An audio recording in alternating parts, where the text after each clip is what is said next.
Welcome, everyone. Thank you so much for being here tonight. For any first time visitors, my name is Sinful, and I am your host for Beyond the NFT.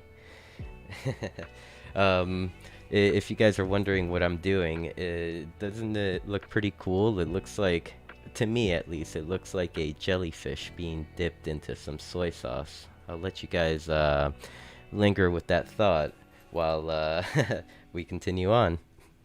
It's Mew Monday at Dollhouse, and we have a very interesting guest tonight. He is an artist, author, streamer, and content creator. Everyone, please, let's give it up for Bleace. Appreciate you, Sinful and DCL fam. Thank you. Thank you so much for being here, Bleace. I was telling you earlier, I've had this show in mind for a while now. Yes, it has been a long time coming and very excited to be here as a guest. Been here, watching others come onto the show, and I know Colorful and Glitch Cat had their show, and yeah, it was really great. I'm like really happy that the opportunity kind of came up to ask you on that on last week's Twitter Space. Man, I was just putting people on the spot that day. I was like, Yeah, and it's really great how organic it came about, and the universe has a way of doing that, just bringing like vibes at the right time. So this was like it was meant to happen right here, and I'm also happy it happened during Pisces season. So yeah, it's really great. interesting, Couldn't be better interesting. timing. Couldn't be better timing. Right? Wow. So, you know, I you do so much in the space, Blease. So I kind of feel like my introduction did you no justice. So for those that have never crossed paths with Blease before, could you tell us a little bit about yourself? Yeah. So I go by Bleace. I am doxed. Ryan Lanham is my Doc's name. I've been an indefatigable multimedia artist for the past 13 years, author of two novels, Bleace and Bleace Paradox. I also like to design clothes. I really like designing, yoga leggings, sports bras, yoga mats. And now I'm hosting Indefatigable Artist podcast and bringing poetry into the metaverse poetry. So that is interesting. So that even adds to the list. So you basically stay very very busy, don't you?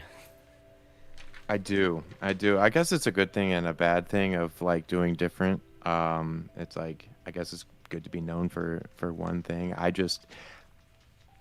I'm like the person that likes to keep alive that inner child and always am in wonder and like to stay, have a veneration for what I'm doing. But then there's like also the aspect of me that likes to master it and put in that 10,000 hours to really, master your craft of doing something. But I always like trying something new. So it does keep me busy. Most definitely. And so you had mentioned that you have two novels out. You know, um, like writing a book to me is like one of these monumental tasks because first off you have to kind of you know decide what you want to write about. And I at one time I believe I remember I had asked you about kind of what your book was about, and then Colorful just was like, all right, please, you can sit down, I'll take over. And just told me about kind of the overview of your novel, which is kind of incredible. Could you tell us a little bit about it? Yeah.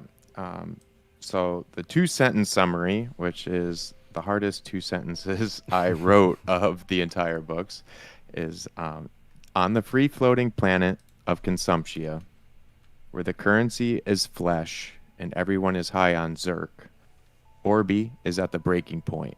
Will he succumb to the madness around him or rise above his environment and follow his Bleace?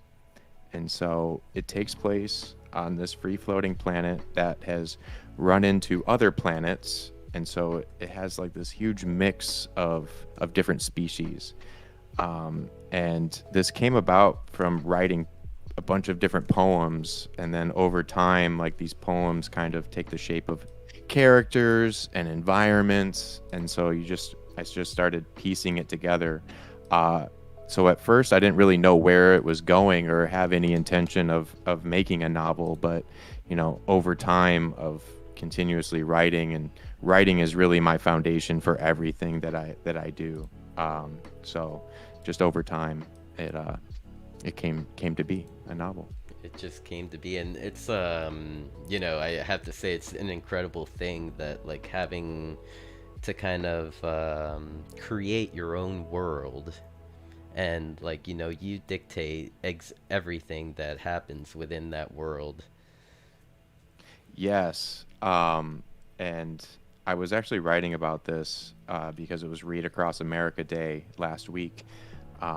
And thinking back on, what really inspired me. And it brought me back to 1998 when I was given Harry Potter for the first time, and reading that and really studying kind of J.K. Rowling. And she's like, if it's an escape for readers, what do you think it was for me? It's like that was my escape from my reality, and like she loved living in there.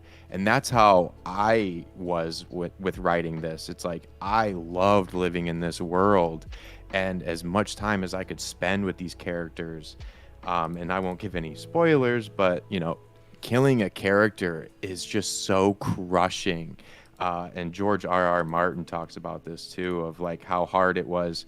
I don't know if you've watched it, but the Red Wedding, of how hard that was for him to write. And it just crushes you. And I remember like when I finished the second book, like I just broke down crying because I was like, I don't want to stop living in this world. It's like I've lived in here. It took me 11 years to write these two novels, from the time I really started to when I published.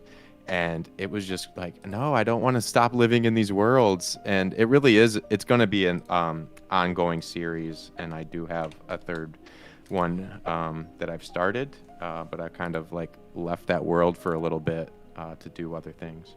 So just now you had mentioned like how crushing it is to like allow a character to die, because that could be due to like kind of like the bond and connection that you like created with this character through the creation of it.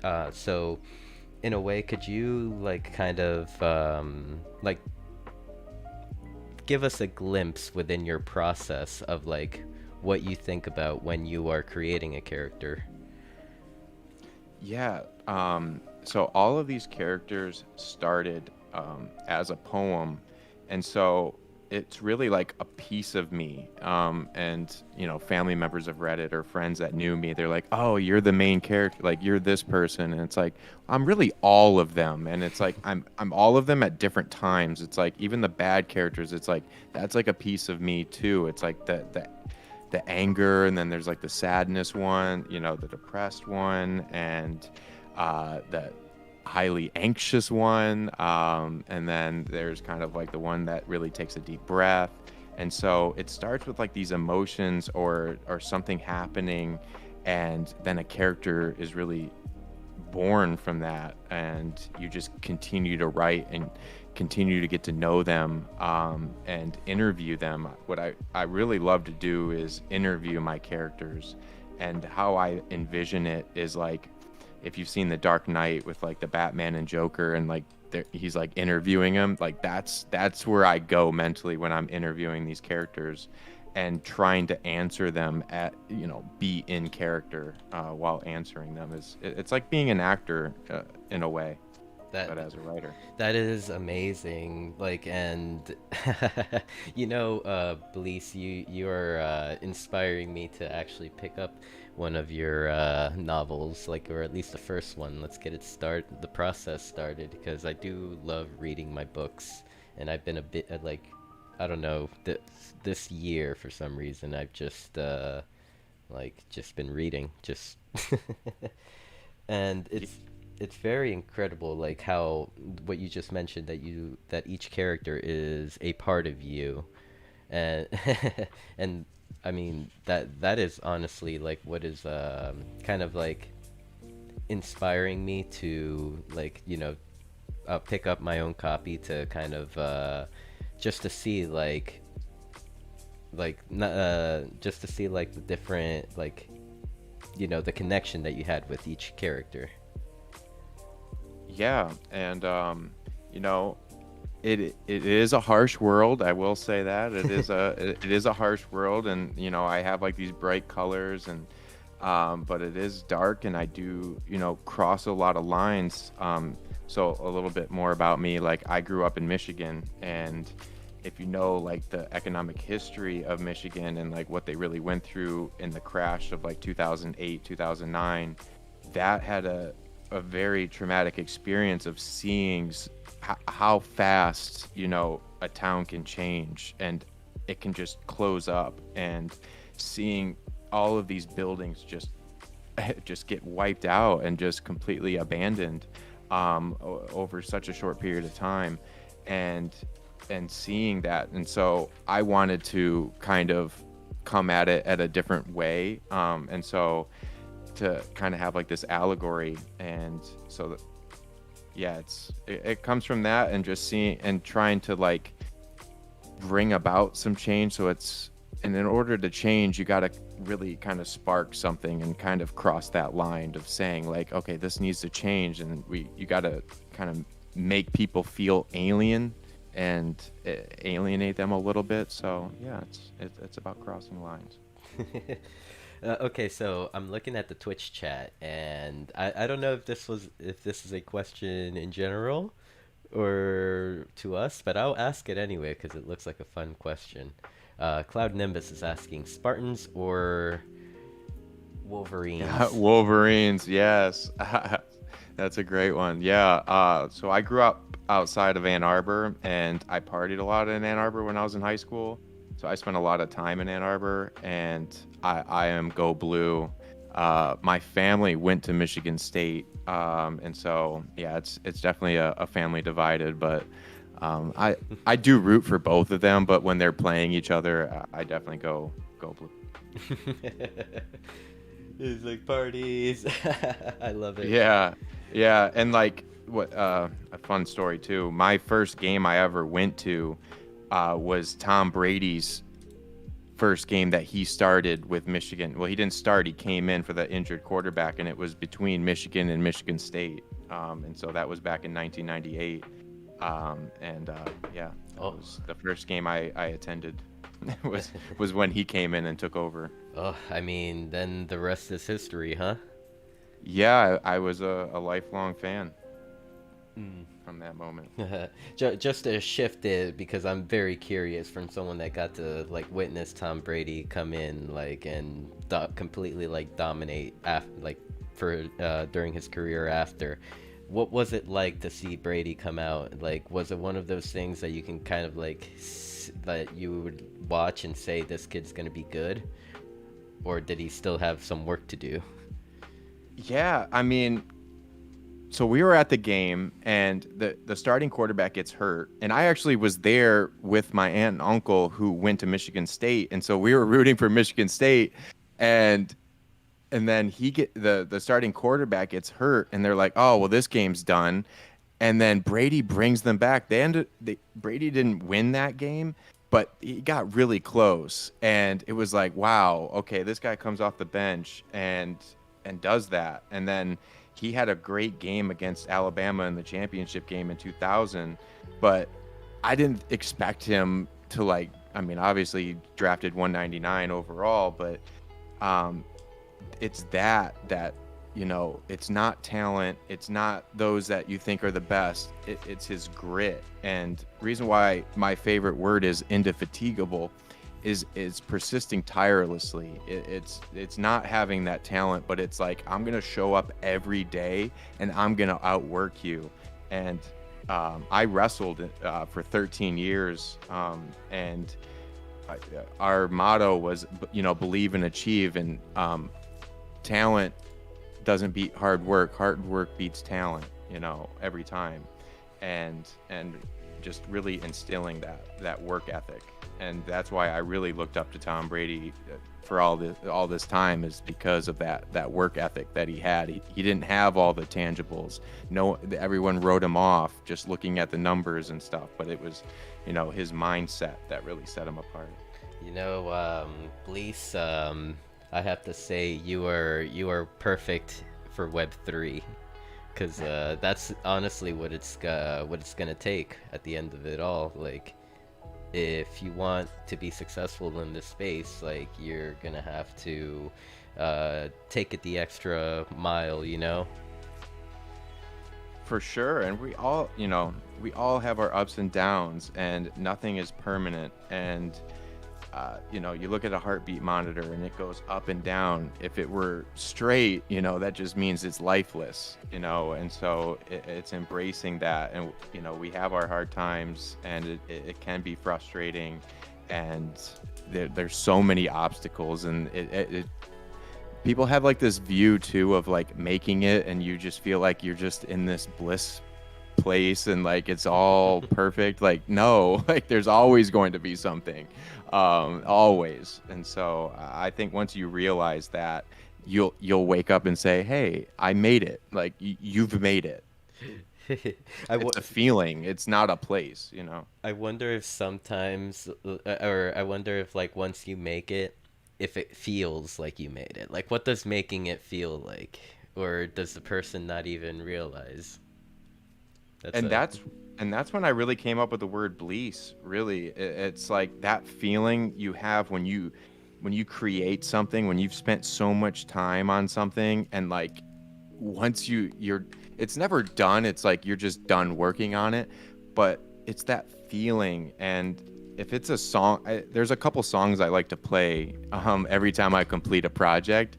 It's Extreme Ways by Moby and I'm on a Plane by Nirvana. If you listen to those two songs after you complete a project, like that's making it to me. Like those two songs, that's making it. Most definitely. And okay, I see two questions in the Twitch chat. First one by Gucci. He says, would love to know Bleace's favorite authors. My favorite authors would have to be Dennis Lehane. He wrote Mystic River, Shutter Island. I studied Shutter Island, both the novel and the film, in college. And I wrote my thesis paper on that. I just think it's a brilliant film.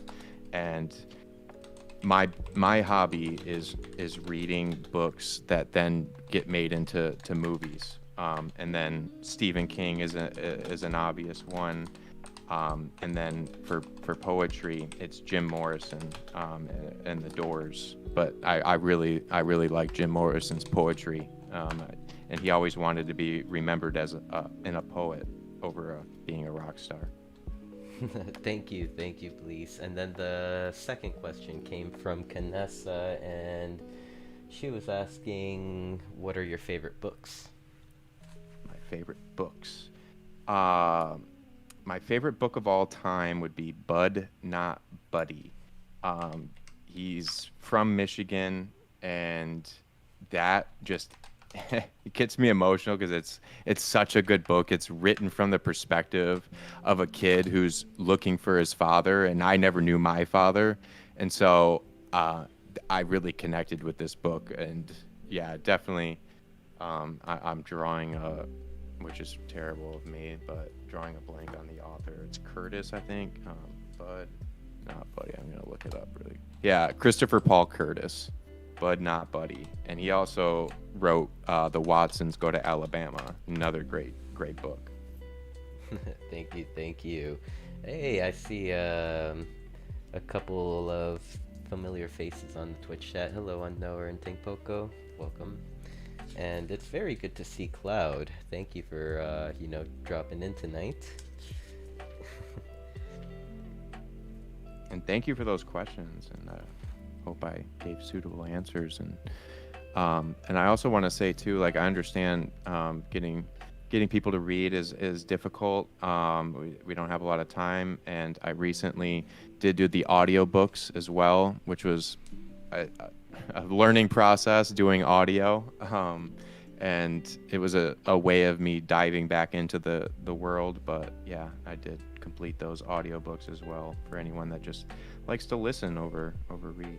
Okay, so that even brings up a new question for me. Like, in terms of audiobooks, you said you just mentioned it was a learning process. What to you at least, what is like the most difficult aspect of it? Or the Yeah. So when I went into the first audiobook, I scheduled out time of saying, okay, I can do the audiobook from 6 p.m. to midnight. All right, that's 6 hours. Well, you don't know how hard it is on your voice to do that for that long. And I went in it like the mentality of like, oh, whatever it takes, I'm going to get it done. But you can't do that with your voice. Like, and especially when some of the characters, like I try to like voice act as well and really try to give my all in these performances, and they really are a performance. And you're doing these reads, and that was the biggest learning of like saying, I'm going to spend 6 hours doing it. Well, no, you can't with your voice. And so learning that you have to really separate that time, that it's going to take a lot longer, and then also doing the editing. So I learned a lot after doing that first one that I then applied to the second novel. And once I got to that second novel, of knowing the process of, okay, I'm going to spend an hour this day recording as much as I can, and then I'm going to go back and edit, instead of trying to edit while I was recording, which was another mistake I did in the first book. I was like, oh, I messed up a line, I got to stop here and fix this. Like, nah, just get through the whole chapter and then go back. Or a couple chapters if your voice is still holding up. And so, like, personally myself, I've been noticing, like, I've been trying to like write some scripts for videos and stuff like that. And since I am like reading off of something, I start to notice that that my voice kind of like starts to sound bland, like non-authentic. By any chance, do you, like, or like, like I'm just like moseying on, not really engaging, or I don't know how to really explain it. You probably. Right, like different tone and stuff, like it's kind of monotone a little bit. Yes. Yeah. Mm-hmm. Like, by any chance, do you have any tips on how to get through that part? I need help. Yeah. Of always trying to like make it sound interesting, I guess, whatever you're reading there. You could also look at word choice. A thesaurus is going to be your best friend, and because a different word can really, we were talking about ups and downs before, but like a sentence can have ups and downs, and words that you're stressing, and syllables matter too. And so taking a look word by word of saying, is this the right word in this context? Like, could this, could I be stressing too much on this word, and then I got to have something, a different word right after that. So really kind of piecing that together, and reading the sentences out loud as you're writing too, makes a huge difference, especially when you're writing dialogue. Like, say it out loud. Like, it's not the same of like reading it in your head. No, say it out loud. Is this how you will say that line? Is really huge, and hearing other people too read it helps. Okay, okay. I'm over here like writing down my tips here, because Yeah. like for me in these beginning stages, I just find myself having to like do take one all the way to like take 1,000, and then 1,000 is like okay, it's barely perfect, but let's go. One of the best writers of dialogue, especially in film, go and read any script that Quentin Tarantino has written. His dialogue is so good, and that's one thing I like to push on people too is like if you love film and you love watching movies and especially if you're trying to write, like go back and read the script and you'll just have like a newfound appreciation for acting too. It's like and especially with Tarantino films, like those films are going to be made shot for shot. Whatever that script is, that's what's getting put on the film. Like other films, they can vary and kind of leave it up to the actor. No, it's going to be word for word. What's on paper is going to be in the Tarantino film. So definitely check out his scripts. I see Cloud Nimbus says Bleace poetry us. I think he wants you to read us a poem. Oh, If you have any poems in mind, perhaps we could do this later. We could finish off the episode with the poem. okay. Yeah. Yeah, which that will actually bring me to the like next question. You do write poems as well, correct? I do. I do. That is my passion there. That is I have tattooed on my chest a stanza from a poem. Before I can truly rest in peace, I must express every piece of my soul. And it has a pen, a paintbrush, and a camera. And it's like splattered on there. But that's from a. It's something to. It's like a daily reminder, to leave something behind every day. Like try to create something. And what are some of your favorite poems? Some of my favorite poems. My favorite poet is Sylvia Plath, and I would say her poem "Tulips" is my favorite poem of all time. I just her mind. I just it's so beautiful, and it's beautiful. It's psychotic. It's crazy, but I really love Sylvia Plath, and I could just read her anytime. And Edgar Allan Poe too. It's Oh, really good. Bo, of course. Yeah, If you want to reach into the deepest, darkest pits of your soul, that's where you go. but it was Jim Morrison that really inspired me to say like you can be because I didn't show my poetry to like anyone, especially in like high school, and I didn't, I didn't apply myself at all in high school, and I really rebelled. But the times that I could write poetry, I did blow away the teachers a bit with it, but I got made fun of because of it. It's like, oh, you're writing poetry. Oh wow, you're a sissy, whatever it is. Teenage boys pick on you. So I really didn't like tell anyone. And I also was secretly in love with Amy Winehouse at the time, but I also didn't let anybody know. But she was constantly playing on my iPod, uh, and just loved her writing as well. And but Jim Morrison was the one that really said like, "Oh, you can be a poet and be cool. Like you can let it out." And so I give it up to him to that really inspired me. Most definitely, and it's important to like just be able to express yourself like in any way that you are like pleased to. It's definitely, you know, it definitely is like kind of like a maturity thing once like Hmm. early in life kids can be very cruel, but they just don't know of like creativity is what drives life in a way, makes it that much more tolerable. Yes. I'm getting very distracted by my jellyfish just like coming down on Murph over here. Murph doesn't That's seem to really mind. cool. And is that the Canessa emote? The Spider-Man emote. Yes. What's the wearable? Whose wearable is that? This wearable is a Jamie the jellyfish. It was made by Low Poly Models. It is like a mythic. So like I believe not too many individuals have this one. Let's see. Like type jelly. I should have issue 2 or 3 of this bad boy.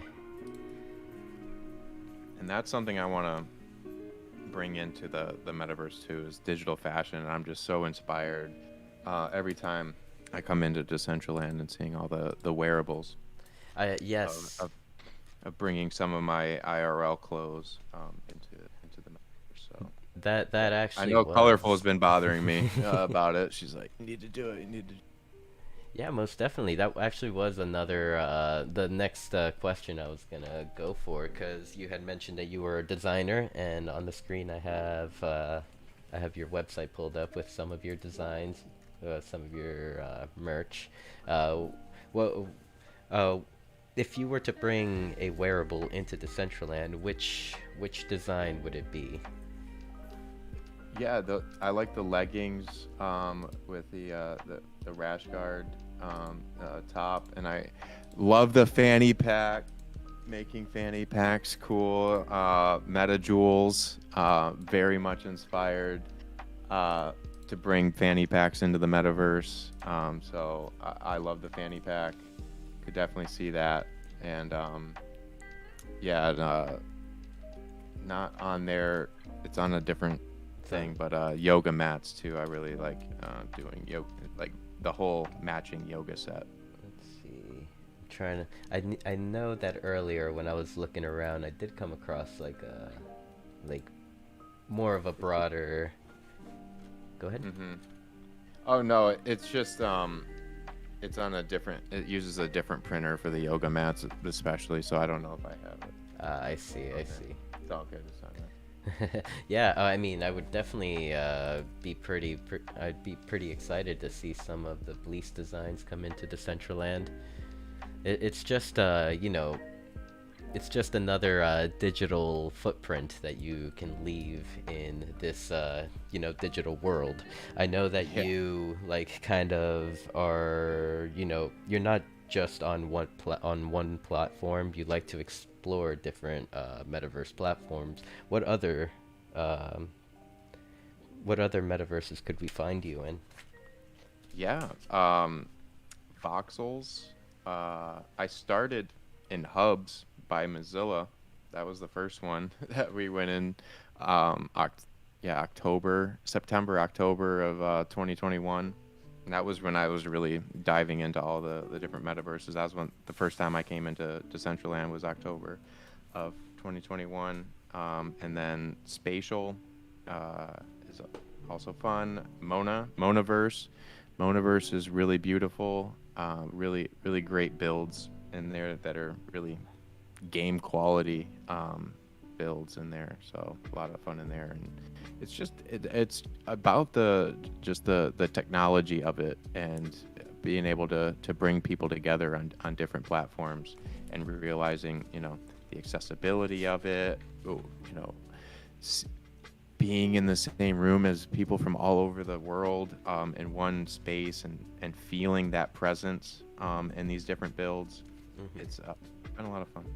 Yes, it's definitely like a different vibe as you like jump through different spaces and experience it with friends and stuff. You definitely get the different feel, the different use cases for that platform. What have been what are some of your favorites so far? Well, Decentraland community is bar none the top. I mean, you guys are incredible and so close knit. I love it and so welcoming. I remember the first time, and what's really just surreal about this and seeing Bleace up here and everything is like it's bringing me back to the first time of experiencing Dollhouse. It was just a real profound moment, and how welcoming Tang Poco and all the baby dolls were. of us coming there and just and partying and just seeing live music. It really just blew me away. And so the community of Decentraland, I just that's what keeps you coming back and keeps you going to like these festivals and seeing what the community comes together and is able to pull off. It's just continues to amaze. So I really love spending time in Decentraland because of the community, and your guys' space. You and Kanessa hosting it every Wednesday and just having that chat and openness. And there's a level of comfort there, that builds over time, and so it keeps you coming back in here.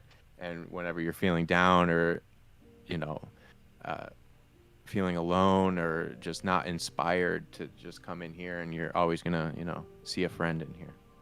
You'll definitely see a friend that is here and just always so, like you mentioned, welcoming. And also, I mean, since we are like in a creator space, and it's very easy to like pick that motivation back up by just all for me, for example, all it takes is like just being in a Discord call, and we're just all vibing, hanging out, but other people are working on their own stuff. So like makes you kind of be want to be like, all right, back to work.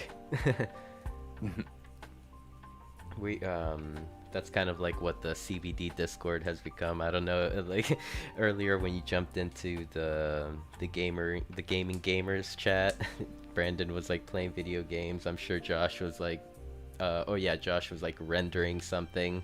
Uh, Me, I was trying to hide. Just the usual activities before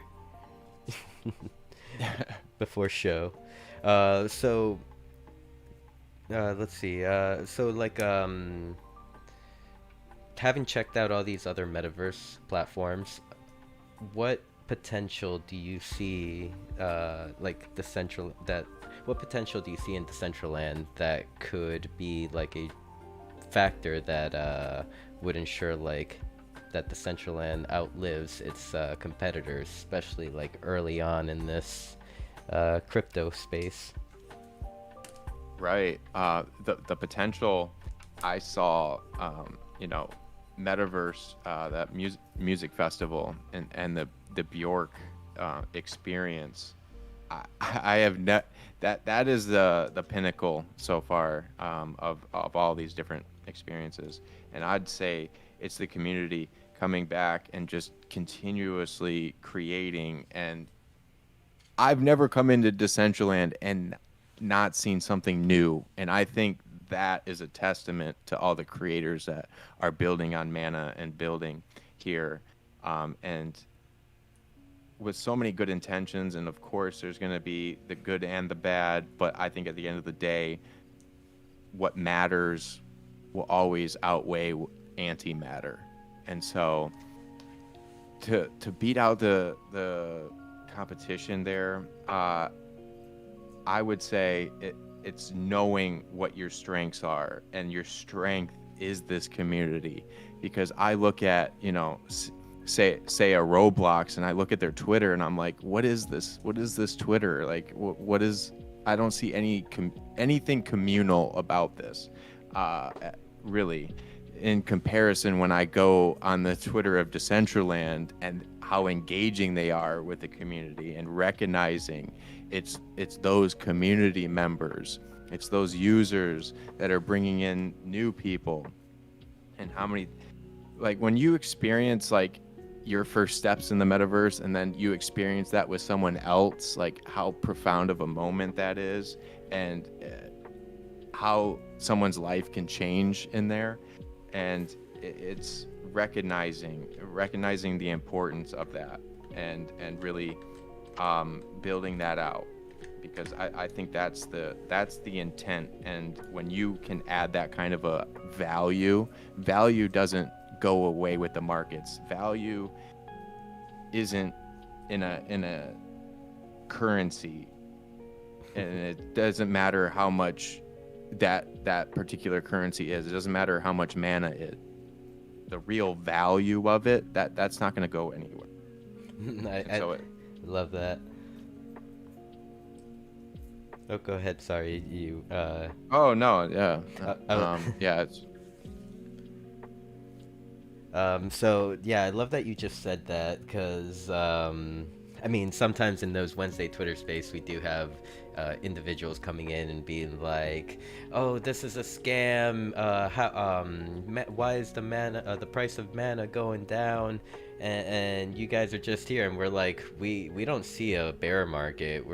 This is a build a bear market here. We're just creating. We don't even look at the price of mana. It can go to zero if we for for uh for all we care. Most of us really just care about like building the platform out, creating, engaging with people, connecting. yeah, and I would say like you know, it's built on mana, but I would like to see, because like as I go into different metaverses, I'm also on different blockchains, of incorporating different blockchains within it and getting that accessibility to other blockchains would also help it. If I can be a little selfish in saying like more Tezos, but you know, I think it would be great for the blockchain and great for the platform too. Yes, so if any Decentraland Foundation members are listening, Tezos, more Tezos, please. uh, it, Definitely, I mean, I've been pretty impressed with Tezos. And speaking of Tezos, I believe that is what your NFTs are on, correct? Would you say all of them are on Tezos, or the grand majority? Grand majority. I do have some on OpenSea, but those, because I kind of have a different view of NFTs than most. You know, I mint things not necessarily to hope that it sells right there, and these are timestamps. The what you're really minting is information. It's the information behind it, behind that image, that's non-fungible. It's not tied to the image itself. It's the information. And so like I have a collection on OpenSea that I made for my birthday last year, and that was solely to just encapsulate a moment. You know, I was time stamping this moment and like how I felt in that moment. And I think when you talk to people that aren't into NFTs, one thing I bring up is like I'll ask them, like when I went to Art Basel, I was talking to traditional artists and I'm like, are you on Instagram? Do you post on Instagram? Yes. Okay. That ease of being able to post on Instagram, that's the ease that we need to make NFTs. And once that is that way, you know, it wasn't always normal to post on Instagram. And again, you had people fighting it, of going on there like, oh, why do I need social media? Why do I need it? And then they started to see like and incorporate it, and then you start to have like social media managers and like things that are born out of new technology. It doesn't take away jobs, it just adapts, and you just have to adapt to different things. And so how I approach NFTs is like, I want to just as an artist be able to choose this moment to say like, this is a digital asset that I just want to mint, you know, and just say like where I am along my artistic journey. And so they're really timestamps. So that's how I approach NFTs.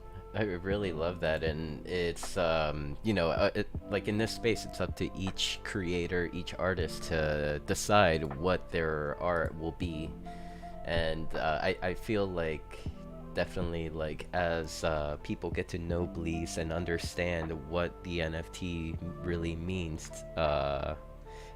they will be, the NFT will have more value to them.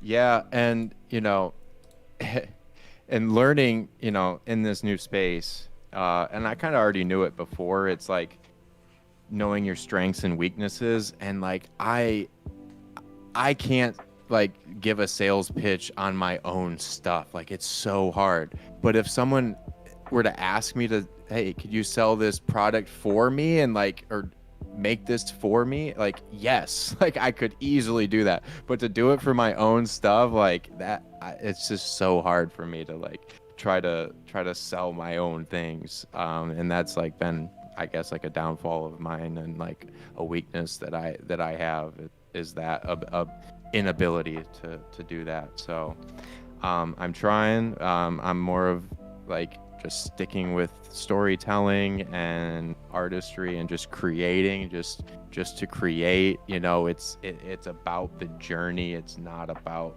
that end destination, because you're never gonna get to that end destination. You gotta just enjoy that beautiful struggle. Yep. Yeah. I mean, that seems to be like the struggle for all all good creators, the inability to be able to to like promote themselves. But in your particular situation, you have Colorful on your team, and she is amazing. Like, like let's even jump into when you used to host your Meta Party Twitter Spaces every Friday. Hmm. I remember one time jumping in and like I learned like something like just came up very briefly about like your novels, and I jumped up and I'm like, hey, I would like to know more about the novel. And like I mentioned earlier, like Colorful was like, I got this. Yes, she is great. And yeah, we met in college, and we've been together now 7 years. And she's a great life partner, and Le- Lisa's biggest fan. And there's no doubt in that. And she's able to contextualize a lot more than I can about what we do. And I mean, that's what it takes. It takes the team, and from the creator standpoint, it takes just putting your work out there. Don't In a way, it's the universe kind of like has a way to like make your work get out there and show off by itself, by its quality. Its quality kind of speaks for itself. Yeah, yeah, and yeah, just try to tell a story that people can hopefully resonate with, and hopefully want to be a part of it. So I'm seeing a lot of these patterns, and I've noticed that like there's an NFT collection by called Meta Party Vibes. Are these the same? Like, actually, yeah, they do look the same. This one right here, maybe. Um, that's a different pattern. That's sick. Yeah. Um, But do you also design furniture, like, oh or yeah, is that's this the the some. goal? I do 3D stuff as well, and Blender. Yeah, I have some fun and just kind of like made that little setup, just for fun, to see what the patterns would look like on couches and stuff. I see it. I guess now that I've found what could we could we talk a little bit about your oh man, I'm gonna mess this word up. Oh my god. Indefinable artist. Yeah, yeah. I'll let you say Even um, so how it's actually pronounced is like indefatigable, There we but go. yeah, I don't like how it's pronounced, and I pronounce it differently. I've actually had a couple people like, hey, you're not pronouncing it right. Well, I say it indefatigable. Yes. Eh, yeah, and I just like that versus indefatigable. I don't know. I just it's the name of my thing, so I'm just like, how I pronounce it is how I pronounce it. You're um, like, I'm the artist. This is how we say it here. yeah, yeah. Um, yeah, so this is kind of peeling back the curtain a little bit, and as I write this third book, which is kind of like a pseudo autobiography of my time as an artist to hopefully inspire others to, if I can just get one person to write one word down, I'll really feel like it served a purpose. And it's something that really came about, after heart surgery, and realizing, a book can take so long to make, and it's like, okay, there's this huge gap in between like you and like talking to maybe friends or family and just wanting that connection. And I feel like a podcast is a great way to connect and to let people know, like, I hear you, and like if you have questions, hey, I can answer it on the next week, and like let you know that we can have this connection here and you can be a part of this book. That is amazing, and I'm looking at your picture here and your jacket that you're wearing. What can we have that on Decentraland, please? Yeah, yeah, I designed that jacket. That was actually down in Wynwood at Art Basel. Really? That was yeah. Let's see. Art Basel. Did you go to Art Basel this Not year? not this so that was 2021. And the funny thing is, like, I have gone like the past like 3 years to Art Basel, and like I lived in South Florida for 10 years, and I used to go every year that I was down there. And yeah, I missed last year. I couldn't go, but yeah, had other obligations and I couldn't go, unfortunately, which is the one year that literally everyone I know was down there. So it was unfortunate. Yeah. Yes, everyone else caught on to the events, put it on their Yeah. schedules. Yeah, I love it. I just love Wynwood. I used to go down there. They have an art walk every Saturday, and I just loved it down there. It's just it's just such a vibe, and like the artistry, the graffiti, all of it. It's really raw and just has this energy there. It's great. And so, where could, if anyone wanted to listen to your podcast, where could they find the Indefatigable Artist podcast? Yep, it's on Spotify, Apple Podcasts, YouTube, and yeah, you're on the Bleace Audio Hub. So I have everything linked there for the podcast, audiobooks, the poetry albums. It's all linked there. Sweet. Yeah, so anywhere that it's streamed. Anywhere that can be streamed. And so for these podcasts, I've been actually even wondering myself, what are some of the obstacles like around getting your content into like spot platforms like Spotify and Apple Radio, I think it is, or Apple TV? Yeah, Apple Podcasts Apple and like Podcasts. Apple Music. It's like it's a weird thing, and I did a video on this too, talking about it. It's like I'm on Spotify as 3 different artists, and I can't tie them together. They're literally 3 different accounts. So I'm on there for the poetry album, I'm on there for the audiobook, and now I'm on there for the podcast, because there's not a distributor that will do all 3. And so, yeah, I had to go through 3 different distributors to get these out. I don't know, maybe in the future they'll have something, but yeah, audiobooks have their own distributor. Poetry album, which is kind of similar to anyone who puts out music. Like I used DistroKid to do that, and then there's like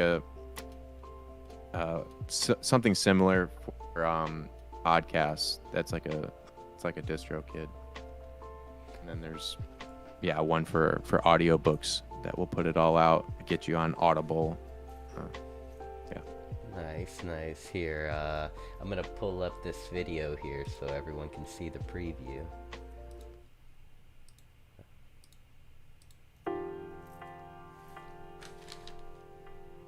What's good, Yeah, peeps? and then Welcome to I an like to, Indefatigable Artist. I am your host, Bleace. just a So I like to human take being them a everywhere I multimedia go. artist in the Anytime 21st I travel, century. I'm traveling with If my you're an books, artist and I try to looking do for like an readings outside at different voice to places, push you to and got go pictures from the further, Grand Canyon. this is for you. Did a If you're U.S. just road trip a curious couple years about ago. self-expression, That was but a don't know pretty how to start, this big is for moment you. to do that If reading you don't there, even and know it what was beautiful. And you like would the even put out into the universe or why ravens, you yeah, would even they're want ravens to, like this is for flying in the you. background. It was Pick really up a cool. It writing just utensil. reminded me of Let like the universe Edgar know how Allan you Poe. feel it. Pick up a brush. It was a great Let the energy. universe know how you see it. Pick up an instrument. Let the universe know how you hear it. Pick up a camera. Let the universe know how you perceive it. Pick up yourself. Let the universe know how you can help it. Bleace is what I'm going to leave behind in this life. It's the words I write and speak. It's the images that creep out of my dreams. It is what is going to live on after I pass on. Before I can truly rest in peace, I must express every piece of my soul. The first inspirational life experience of several for this project occurred when I was just 10 years old and suffered a head concussion. Flash, bang! I see a black train in the distance. Around me, only bright white light. Wake up! I forget everything. My name, who my mom was, where I was, everything. The second life-changing experience came from my first job out of high school, where I worked at a cemetery for a year, arranging and completing over 1,000 funerals in that time. Before I can truly rest in peace, I must express every piece of my soul. The final push for this project came when I underwent heart surgery in December 2020 at just 30 years old. All of these life experiences have put this life into a rather unique perspective that I hope will add value to the lives of others. I hope that this creation will help alleviate some of the anxiety I have of being forgotten after I am gone and inspire others to express themselves more. Loneliness is not having someone to talk to, so you write to talk to yourself as someone else. Writing and creating art is a very lonely process, so I wanted this next creative endeavor to be more inclusive of those I care about. I want to let them into my creative process as I write this pseudo-autobiography, where I will connect my personal life experiences to those that I wrote about allegorically in my first two novels. I really look forward to this project and hope you will join me on this indefatigable journey through this fickle, tormenting gift of life. Let's go further together.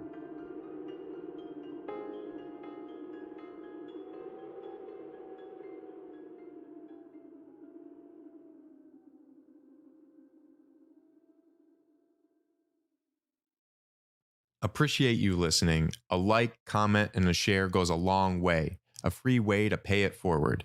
Can always go further at bleace.com and be sure to sign up to our free newsletter. Let's go further together, one step at a time. Well, Bleace asked me to What's like, good? comment, share. I'll share with friends. I I have to say, like, your voice is made for this. Let's see, drop it. There you go, everyone. Bleace told me to do it, so I did it. So, are there any thoughts about bringing your weekly Twitter space back, or? Yeah, it's just trying to get a great time that works for everybody. We've had some schedule changes and just trying to, find a time that works. It's tough. And so that's why I give you so much kudos, because it is not easy. People think it's easy to just, flip on your phone and just start a Twitter space. Like, no, you got to, kind of plan around that and get other people, to show up. And so, yeah, it's tough. But yeah, we'll be doing some random spaces here and there as it calls.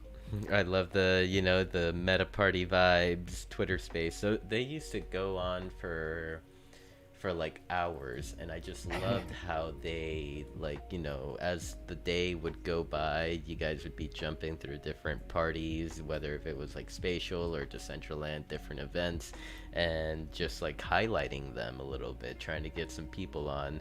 Also, like, trying linking them with your Twitch streams as well.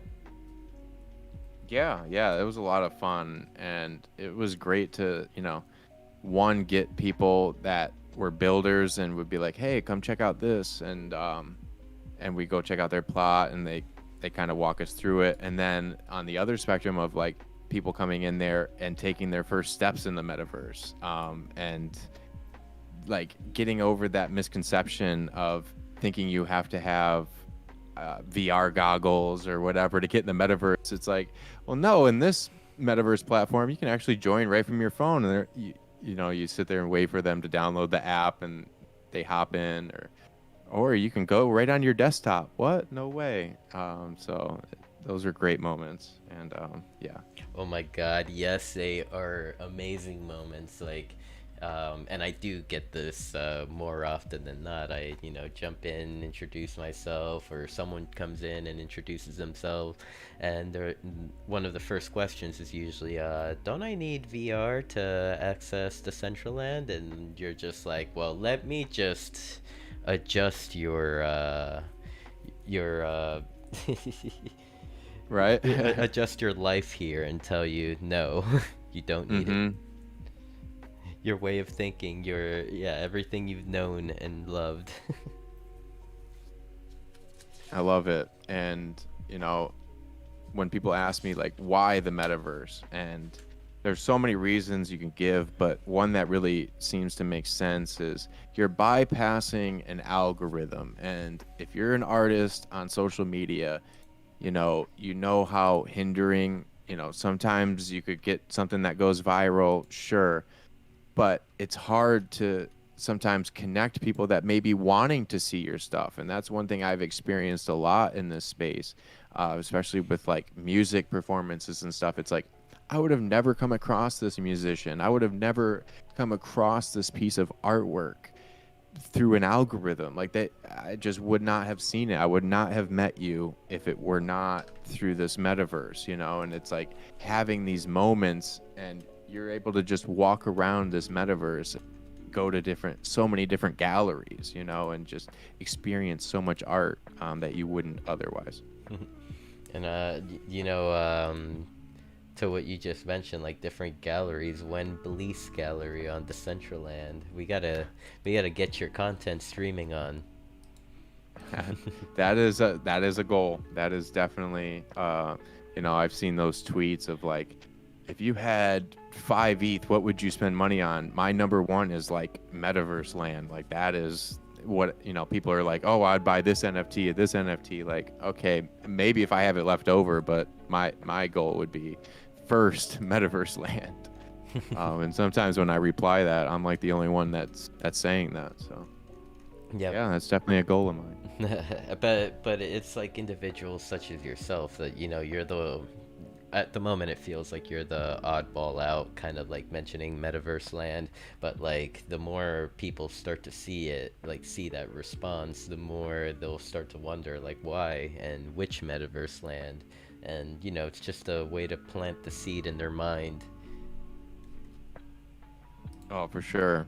For sure. And they start to think about it like, oh, wow. And then, you start to see more people like getting involved in it. And I really liked, bringing in some of those artists, because it was like, like talk about the music festival again, of like bringing in people like Ozzy, just having that name, in the associated with the metaverse, getting more eyes on it. Mm-hmm. Overall, a positive. Overall, yes. I mean, I definitely see a lot more individuals, bigger names coming into the space, because that is like definitely like the way that things seem to be shifting. Seems like we're having like a digital shift here. More people are becoming more interested in digital assets and what are NFTs, and And yeah, what is a cryptocurrency? What is a WAGMI? For sure. And like, the metaverse wedding, that was so awesome to go to. And it's like, okay, say you're throwing an IRL wedding. How many people can actually physically go there? Why wouldn't you, stream it? It's one thing to watch a Zoom, but to go into somewhere and again, that feeling of presence so that anyone from anywhere around the world, as long as you have access to internet, you can come and say, hey, we're at this wedding. We were a part of it. We weren't just watching the stream on Zoom. Like we were actually there as avatars, I think, or a concert, same thing. If you can't physically go to a concert, how many people can physically fit into that arena? Okay. Now you're adding another, concert hall. I think it's going to be too much to pass up eventually. So Yes. I think at the moment they're just frightened a little bit because all really the mainstream media reports is the bad stuff. yeah, that it's the clickbait stuff. Hmm. Yeah, and it's just an obstacle we got to overcome. We talk about it a lot of like bad news spreads 10 to 12 times faster than good news. So it's just trying to, and that's what Meta Party Vibes is about too. Showing the metaverse in a different light and trying to let that what matters at the end of the day outweigh that antimatter and try to really get the good message out there.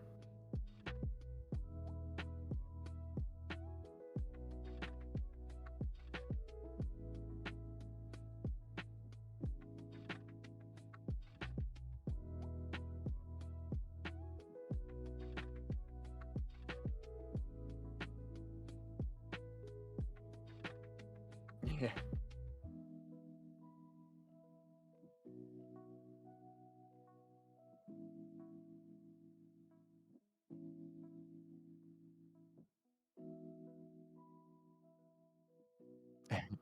Yeah.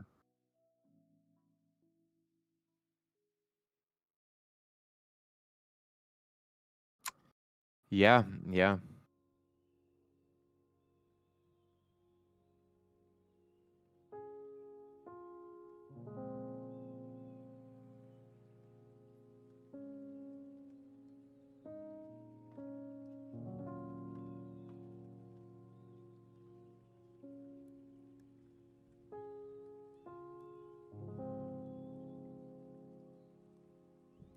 Oh.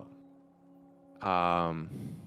No, I asked about the this cool wearable here, and you know where I just remember when I was first coming into Decentraland and seeing the Muse around and being so early and not really knowing like who started it because you just see so many of it and it's like, well, who does this, who created this? So just I thought that was just a really cool moment how it's come full circle now.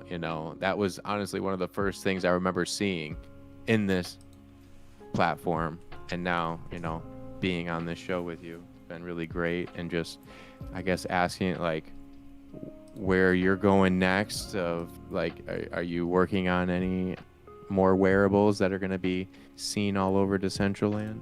Well, I hope they're gonna be seen all over Decentraland, but definitely have a project in mind. Um, I'm thinking about going digital, like with my wearables, and yeah, in the future you might just start to see like some clothing come out. Here, 1 second, I'm trying to get my Oh, let's go. yeah, some Love it. some new design clothing, as well as a digital version, the Decentraland version, will be airdropped to my loyal holders that have bought in and have diamond hands. Like I have to say that the rate of diamond hands, like there's so many diamond hands holding those Mew bubbles, it's crazy. And even to like see like the second markets, how like right now there's only one Mew bubble up for sale for like 100 mana. And I had someone message me earlier like, hey, do you know of anyone that would sell me a Mew bubble I see the one for 100 mana, but I have less. And so then I'm like hitting up the other person like, would you sell that thing for less? And they're like, 75, take it or leave it. you know, I love it because like, that individual got their meal bubble for 7 mana, and to be able to like have that many X's like on the way up for a wearable, I love it. That's honestly what was like my first goal in mind, to bring value to my early investors, my early supporters. The Yeah, that's amazing. And it, and it's one thing, like that's like a goal of mine too. It's like I would love for people to, flip the NFT that they bought of me, and like I make more off of, the percentage or whatever than I did on the original. That's a goal of mine.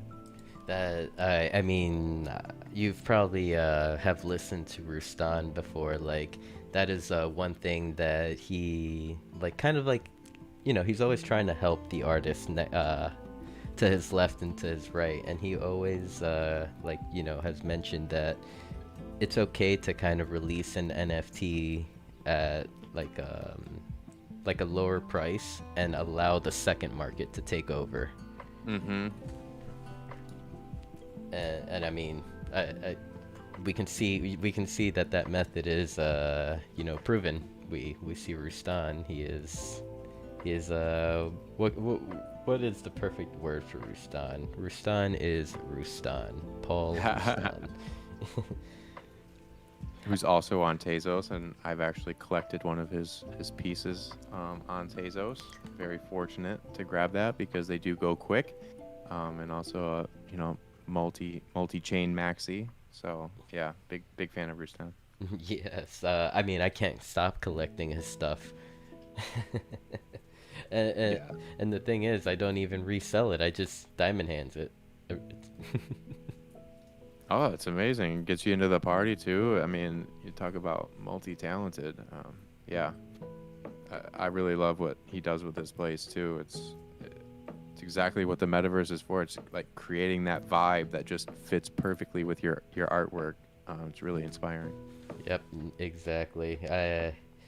One day we might be able to see a like, a Bleace experience on Decentraland. That's what I'm hoping for. Yeah, for now, I did build a couple galleries on Spatial. There's where Meta Party Vibes HQ is on Spatial. But yeah, one step at a time. One step at a time. One step at a time, exactly. Um, so let's see. We have been going for about, I would say, an hour or so. Perhaps might be a good time to wind down. Yeah, and I can, end on a poem if you want. Yes, of course. That's exactly where I was going. Yeah.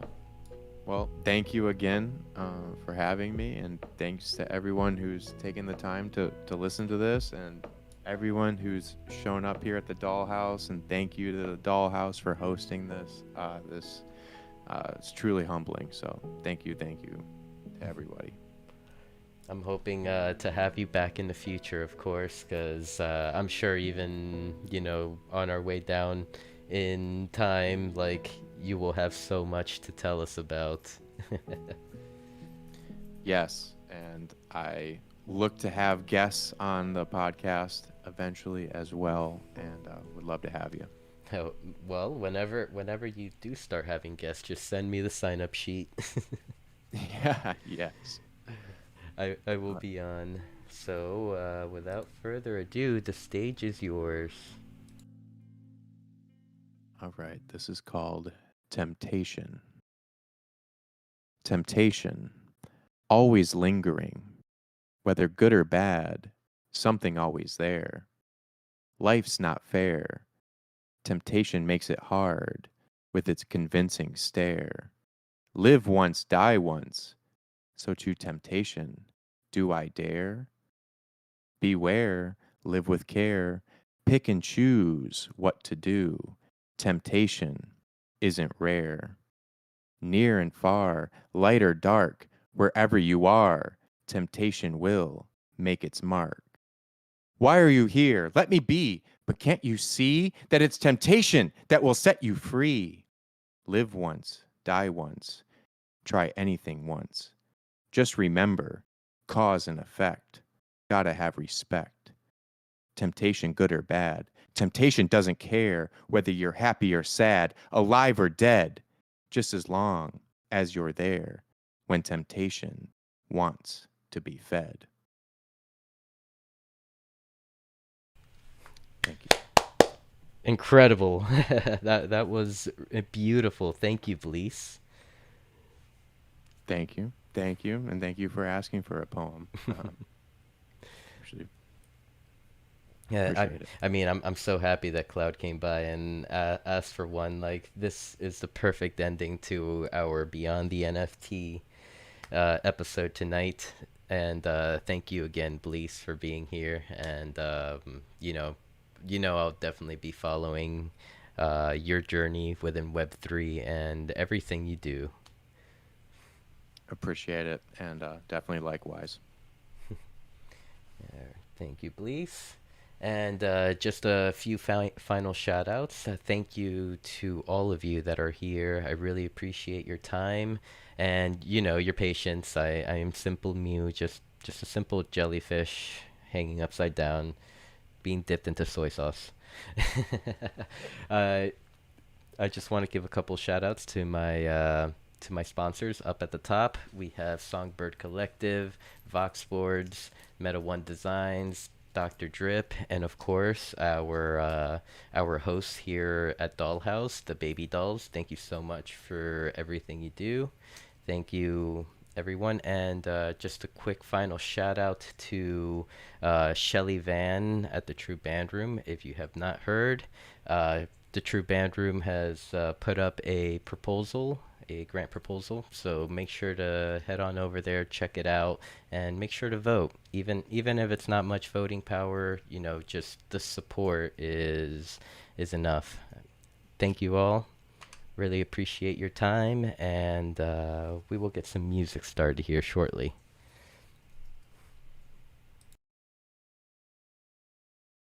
Bye.